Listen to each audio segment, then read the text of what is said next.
കാവിലക്കാട് ഗ്രാമം ഇപ്പോഴും നടുക്കത്തിൽ നിന്ന് മോചിതരായിട്ടില്ല. അപ്രതീക്ഷിതമായുണ്ടായ അപകടം സുഹൃത്തുക്കളായ 2 യുവാക്കളുടെ ജീവൻ കവർന്നെടുത്തതിന്റെ ആഘാതത്തിലാണ് വീട്ടുകാരും നാട്ടുകാരും.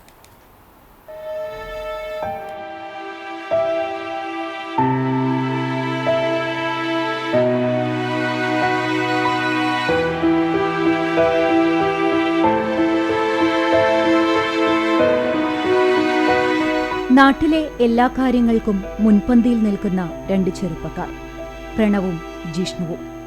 സുഹൃത്തുക്കളായവർ മരണത്തിലും ഒരുമിച്ച് യാത്രയായി വീട്ടുകാരെയും നാട്ടുകാരെയും സുഹൃത്തുക്കളെയും ഒരുപോലെ കണ്ണീരിലാഴ്ത്തിക്കൊണ്ട്. വിദേശത്തായിരുന്ന ജിഷ്ണു 3 ദിവസം മുമ്പാണ് നാട്ടിലെത്തിയത്.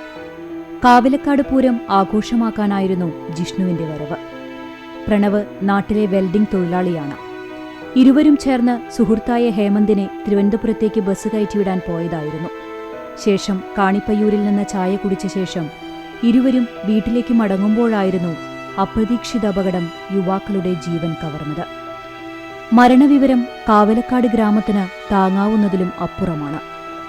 ഇന്നലെ വരെ കളിച്ചു ചിരിച്ച ഒപ്പമുണ്ടായിരുന്നവർ ഇരുട്ടി വെളുക്കുന്നതിനു മുമ്പ് ഇല്ലാതായെന്ന് വിശ്വസിക്കാൻ പോലും കഴിയാത്ത അവസ്ഥയിലാണ് വീടും നാടും. കാവിലക്കാട് കൂളിയാട്ടിൽ പ്രകാശ് ജയ ദമ്പതികളുടെ ഏക മകനാണ് പ്രണവ്.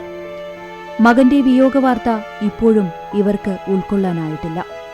പോസ്റ്റ്മോർട്ടം നടപടികൾക്ക് ശേഷം പ്രണവിന്റെ സംസ്കാരം നാളെ നടത്തും. മരിച്ച ജിഷ്ണുവിന് ഒരു സഹോദരി കൂടിയുണ്ട്. പോസ്റ്റ്മോർട്ടം നടപടികൾക്ക് ശേഷം ജിഷ്ണുവിന്റെ സംസ്കാരം നടത്തി.